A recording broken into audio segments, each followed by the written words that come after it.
بسم الله الرحمن الرحيم قل أعوذ برب الفلق من شر ما خلق ومن شر غاسق إذا وقب ومن شر النفاثات في العقد ومن شر حاسد إذا حسد.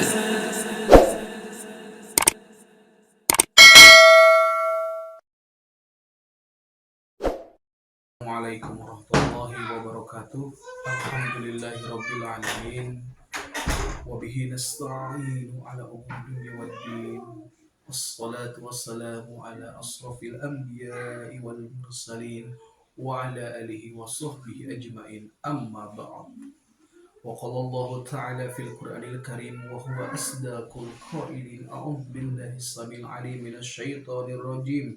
Bismillahirrahmanirrahim. Waja'alna ba'dakum li ba'din fitnatan atasbirun. Al-ayah sadaqallah. Alhamdulillah, segala puji mari kita panjatkan kepada Allah Rabbi, dan puja mari kita panjatkan kepada Allah Azza wa Jalla, dan syukur mari kita panjatkan kepada Allah Rabbul Ghafur, karena atas izinnya lah kita semua bisa melakukan aktivitas dari bangun tidur sampai tidur lagi. Kalau bukan karena rahmat Allah, kalau bukan karena kasih sayang Allah, kalau bukan karena kekuatan Allah, wala haula wala quwwata illa billahil aliyil azim. Sesungguhnya kita itu tidak ada upaya, tidak ada kekuatan, tidak ada pertolongan melainkan atas izin Allah Ta'ala. Mari kita syukuri aktivitas yang kita jalani ini. Alhamdulillahirabbil alamin. Salawat beserta salam mari kita limpah curahkan kepada junjungan kita ahli habibana wa nabiyana Muhammad sallallahu alaihi wasallam. Tak lupa kepada para keluarga, para sahabatnya, tabi'atnya, dan kita selaku umat, mudah-mudahan termasuk umat yang taat terhadap Al-Quran dan Sunnah. Amin amin ya Allah ya Rabbal alamin. Oke saudaraku, kembali lagi di channel video YouTube saya. Kali ini saya akan bahas dengan tema bahwa ujian kita itu adalah di mana-mana. Ujian itu kenapa di mana-mana? Karena Allah telah berfirman seperti ayat yang tadi saya sampaikan, A'udzubillahi minasyaitonirrajim. Bismillahirrahmanirrahim. Waja'alna ba'dakum li ba'din fitnatan atasbirun. Al-ayah sadaqallah. Nah, di ayat ini sudah jelas, dan sesungguhnya Allah telah menciptakan semua yang ada di hadapan kita adalah ujian. Ujian kita bagi yang saat ini saudaraku punya keluarga, punya istri, punya anak, punya tetangga, punya pekerjaan, semuanya itu adalah ujian dari Allah Ta'ala. Bagaimana menyikapi ujian demi ujian tersebut? Yaitu adalah dengan fa'idha azamta fatawakal ala Allah, dengan berusaha, dengan berikhtiar, dengan menyelesaikan dengan baik, baru kita bertawakal kepada Allah Ta'ala. Saudaraku, ujian di keluarga, semisal kita punya suami kita tentunya tidak selalu melakukan perbuatan baik. Nah, ketika melakukan kesalahan, ujian itu diizinkan oleh Allah Ta'ala adalah agar kita bisa menjadi hamba Allah Ta'ala yang sabar ketika diuji dengan keluarga. Nah, ujian itu diberikan oleh Allah Ta'ala adalah hanya untuk memperkuat keimanan kita, memperkuat ketakwaan kita, sehingga kita bisa termasuk orang-orang yang diuji oleh Allah Ta'ala. Bagaimana seorang istri ketika menghadapi kemarahan emosi suami, ketika dinasehati ataupun dimarahi, hendaknya dengarkan ajakan Allah Ta'ala. Nah, ketika dinasehati terkadang hati ini tidak nyaman, tidak enak, karena setan yang mengkompori agar kita tidak mendengarkan nasihat. Nah, bagi yang sudah berkeluarga, seorang istri cobalah taat kepada suami semata-mata karena Allah Ta'ala, karena dengan taat itulah nanti setan yang mengkompori dada itu akan keluar dengan amal soleh yang dilakukan, sehingga yang masuk ke dalam hati dan pikiran kita adalah rahmat Allah Ta'ala, sehingga ujian demi ujian dengan keluarga bisa terselesaikan dengan baik. Nah, saudaraku, ketika ada kemarahan emosional di keluarga, seorang istri harusnya mencoba menerima ujian itu dengan bertasbih. Subhanallah, walhamdulillah, wa la ilaha illallah, wallahu akbar, wa la haula wa la quwwata illa billahil aliyil azim.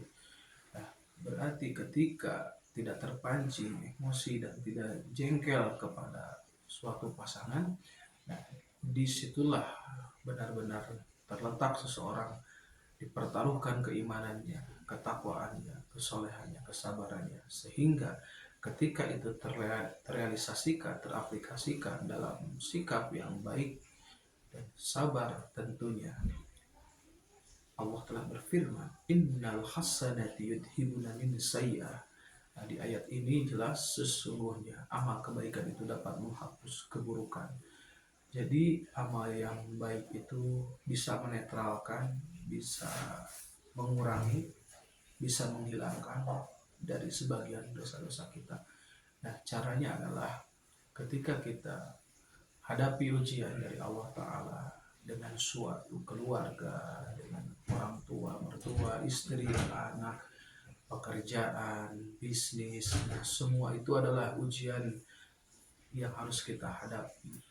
Nah, bagi ketika kita ditimpakan suatu ujian yang berupa sakit, kalau memang sakit itu ujian dari Allah Ta'ala, harusnya diterimakan.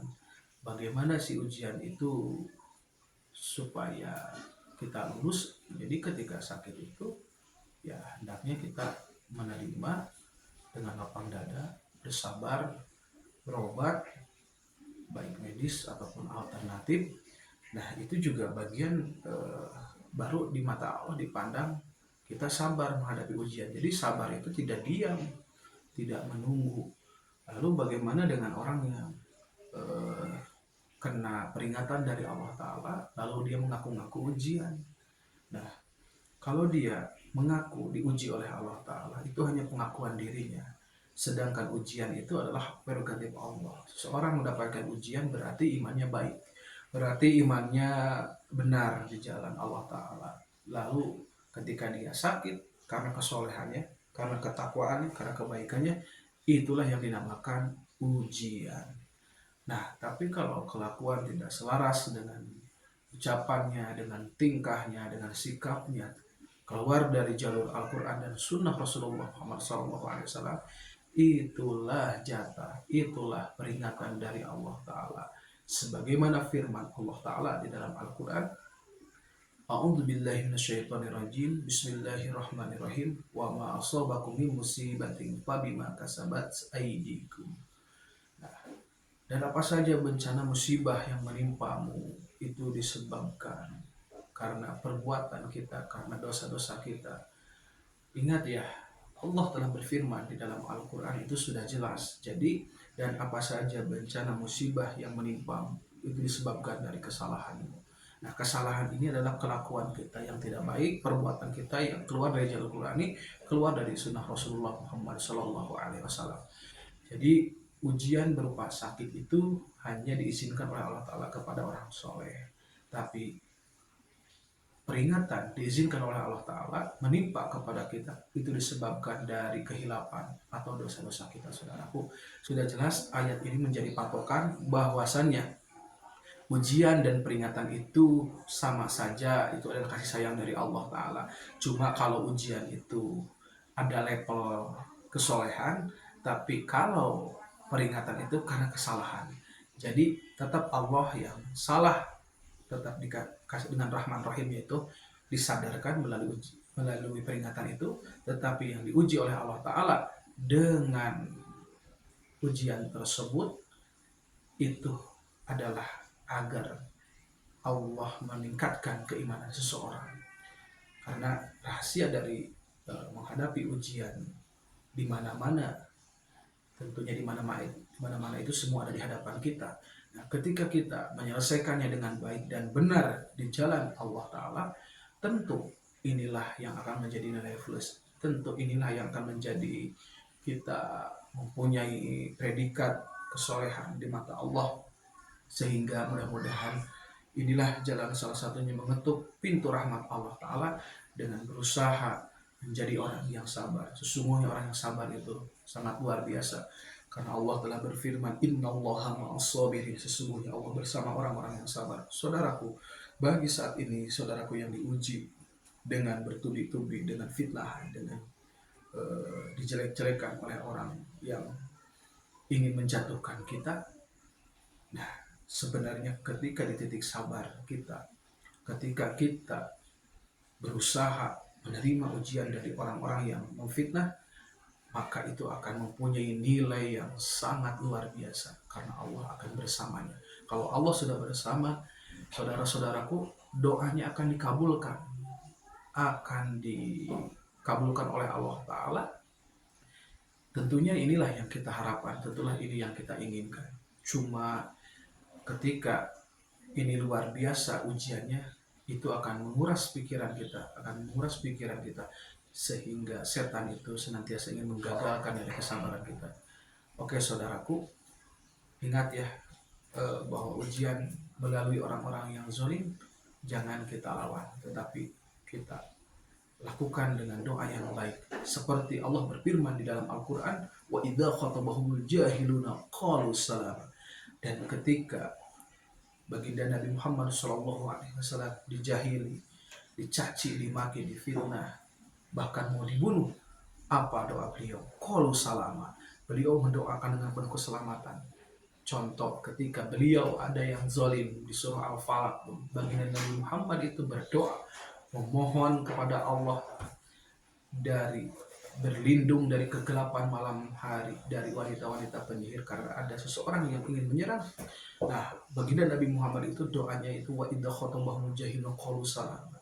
Jadi doanya itu, ya Allah, jikalau ada orang yang berbuat zalim kepada melalui ilmu sihir, teluh, santet, pelet, guna-guna, aku mohon agar kau berkenan membuka hatinya agar dia menjadi hamba-Mu yang soleh dan soleha jika seorang muslim. Jika dia bukan seorang muslim, berikan hidayah. Dan aku mohon ya Allah, jika ada sihir, teluh, santet, pelet, guna-guna masuk ke tubuhku, aku mohon ya Allah, lepaskan, keluarkan di tubuhku ya Allah. Amin. Hancurkan dengan kuasa, dengan kekuatan ya Allah. Amin.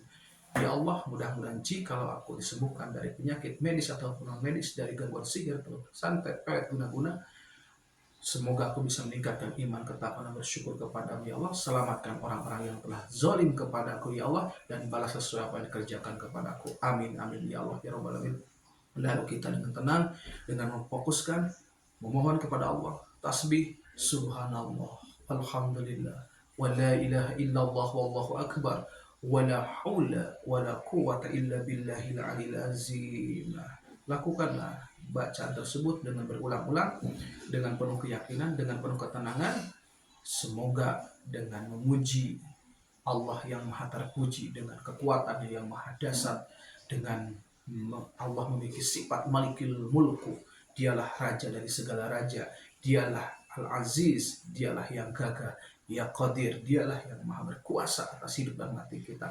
Kita serahkan hidup dan mati kita hanya kepada Allah. Meminta kekuatan, perlindungan, pikiran, hati, organ tubuh kita dari ujung kepala sampai ujung kepala, tentunya hanya kepada Allah Ta'ala.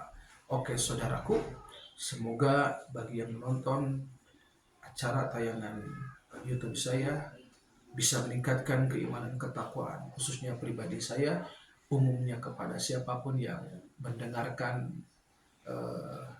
acara tontonan ini, semoga menjadi tuntunan dan menjadi amal soleh. Amin, amin ya Allah ya Rabbal alamin. Oke saudaraku, mudah-mudahan manfaat, mudah-mudahan jadi amal soleh. Billahi fisabil haq. Wassalamualaikum warahmatullahi wabarakatuh.